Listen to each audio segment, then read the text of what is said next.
Muchas gracias, señor presidente. Tenemos encima de la mesa un nuevo Real Decreto que es la manifestación de cómo este Gobierno obedece los dictados de instituciones como la Troika. Todos recordamos perfectamente, nítidamente, las palabras del señor Rajoy diciendo «no habrá un banco malo». Hoy se suma a todas las mentiras que ha llegado a decir, todas las inexactitudes, como esta que estamos hablando actualmente, porque aquí tenemos un banco malo. Y lo primero que tenemos que hacer notar es que precisamente con el intento de adaptarse a las instituciones internacionales, como la Troika, este decreto es profundamente abierto. Es un decreto que no termina de concretar en ningún momento, que lo deja tan abierto a nueva reglamentación que el Gobierno podrá hacer tanto una cosa como la contraria más adelante. Por lo tanto, es un decreto suficientemente abierto como para que el Gobierno pueda utilizar su retórica para decir que no costará ni un euro a los españoles. Pero hay algo que está clarísimo y que se refleja muy bien en este Real Decreto, y es que, de momento, el Estado será el único que ponga dinero, el Estado será el único que vaya a poner dinero y a asumir unos riesgos muy importantes.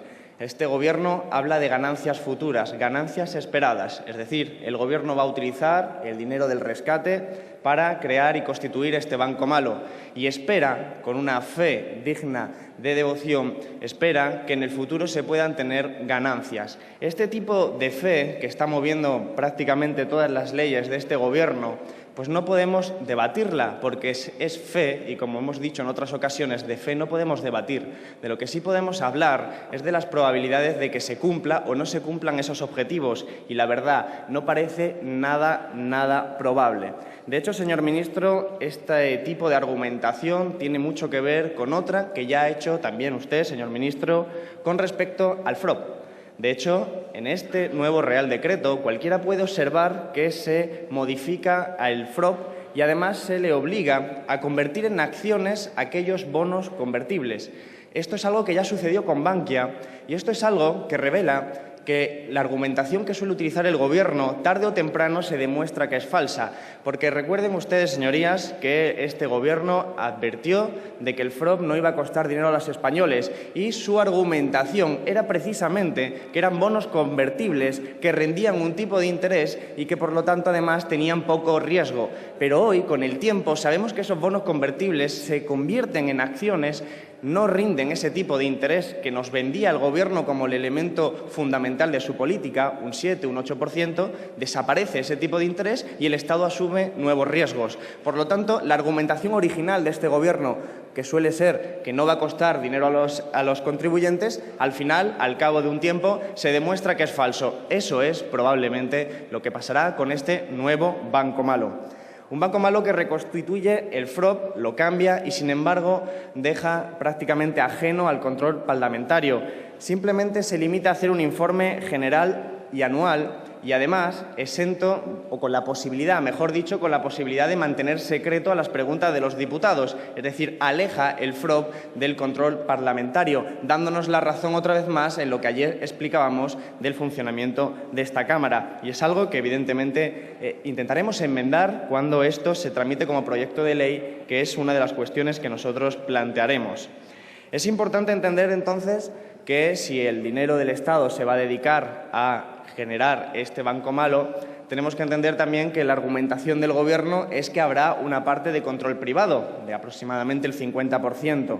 Bien, el decreto no estipula precisamente cómo se va a constituir esa parte de capital privado, si va a ser un capital mínimo del 60.000 euros, como establece la ley, o si vamos a tener un capital social mayor. Por lo tanto, no se establece cuál va a ser el riesgo que asuman las entidades privadas. Es un decreto profundamente abierto, desde la posibilidad de que un hedge fund, un fondo de capital riesgo, introduzca 30.000 euros con una capacidad de apalancamiento, de endeudamiento ilimitada, como aparece en el decreto, con todas las posibilidades que eso genera de especulación con los activos que se están llevando al banco malo.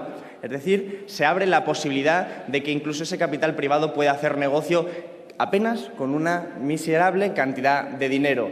Pero, por otra parte, como el decreto es tan abierto, podría permitir que ese capital fuera simplemente suscrito a través de un intercambio entre los activos tóxicos y una participación en acciones de los propios bancos intervenidos. ¿Qué es lo que quiero decir con todo esto? Que es que este decreto es tan complejo, y tan abierto que se entiende que simplemente está hecho para abrir puertas a lo que le vaya a decir la Troika en el futuro. En este sentido, la dictaminación de este Real Decreto pues no nos deja demasiadas cosas claras. No nos deja demasiadas cosas claras más allá de la que sabemos, que será el Estado quien ha incrementado la capacidad de aval, quien ha incrementado su riesgo, su exposición de riesgo ante los activos tóxicos y ante este nuevo negocio que será el banco malo. Entonces, lo que nosotros planteamos es una cuestión más de fondo. Es una cuestión de fondo que tenía que ver con lo que hemos venido diciendo e insistiendo en los últimos meses. Y es precisamente que si estamos hablando de unos activos tóxicos, que son los que proporcionan, los que se derivan de la burbuja inmobiliaria que tenían los bancos, de esta resaca, de estas viviendas, de este suelo, de estos créditos, porque en este decreto cualquier activo es posible, no solo hablamos de activos inmobiliarios, como bien sabe el señor ministro, sino que hablamos de todo tipo de activos, de préstamos, etcétera. Cualquier tipo de esto considerado tóxicos va a servir para limpiar los balances del sistema financiero, para limpiarlos. Y hay varias posibilidades, pero este Gobierno no nos aclara cuál es su estrategia. No sabemos si va a intentar hacer negocio, como pretende, en principio, en algunas ocasiones el Gobierno, o eso parece que ha dicho en algunas ocasiones, es mantener las viviendas esperando que en el futuro se puedan revalorizar y hacer una ganancia. O, sin embargo, si, por el contrario, lo que quieren hacer es mantener una especie de cementerio nuclear con todos los activos tóxicos y mantenerlos de esa forma para que los bancos hayan quedado libres y el riesgo lo asuma profundamente el Estado y ya en el futuro a otro Gobierno le tocará añadir las pérdidas que se deriven. En definitiva, un decreto profundamente abierto, pero un decreto que deja clara que será el Estado quien asuma, para empezar, el riesgo y probablemente las pérdidas derivadas de esta operación. Eso es el elemento fundamental y el elemento que nos lleva a votar que no. Un decreto que está esperando nueva reglamentación como es en el caso de la valoración de los activos tóxicos. Una valoración que no sabemos cómo se va a hacer, que se deja para que el Banco de España lo estipule y que no aparece en este Real Decreto y, por lo tanto, no podemos saber las consecuencias reales y cuantitativas de esta cuestión. Lo que sí invitamos, señor ministro, a este Gobierno es a convertir el banco malo en un banco bueno. Dentro de todos los activos que va a tener esa sociedad de gestión, de ese banco malo, estarán las viviendas vacías, estarán un tipo de activos inmobiliarios que podrían utilizarse en fines sociales desde el punto de vista de la creación de un stock de viviendas públicas. Creemos que dentro de todo lo malo que está significando las leyes del Gobierno, esta posibilidad se abre gracias a este Real Decreto, se abre en este momento y podría servir pues para corregir uno de los problemas fundamentales de este país, que es la falta de acceso a la vivienda.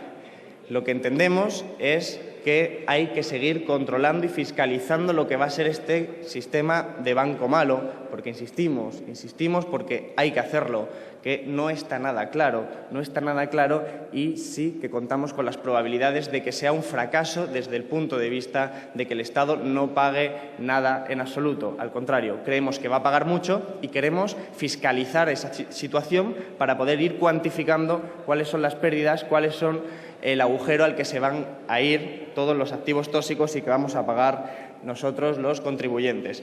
En definitiva, asistimos a una nueva aceptación, a un nuevo modo de vasallaje ante unas instituciones internacionales que han impuesto este Real Decreto, que han hecho que esto provenga del memorándum, el memorándum que, como decíamos ayer, no se ha debatido aquí y que nosotros queremos debatir aquí, incluso a pesar de saber que la mayoría absoluta del Partido Popular lo aprobará, pero consideramos que es legítimo debatirlo para que no sean los reales decretos los que vengan desde instituciones internacionales y nosotros, al manifestar nuestra oposición a este memorándum, manifestar nuestra oposición a que la crisis la paguen los más desfavorecidos, los más pobres, los contribuyentes y no los creadores de esta crisis que se están yendo de rositas. Por esas razones, nosotros pedimos que se tramite como proyecto de ley, votaremos en contra de este Real Decreto y pedimos al Gobierno que aproveche las puertas que está abriendo probablemente sin querer para utilizarlo como fines sociales. Muchísimas gracias.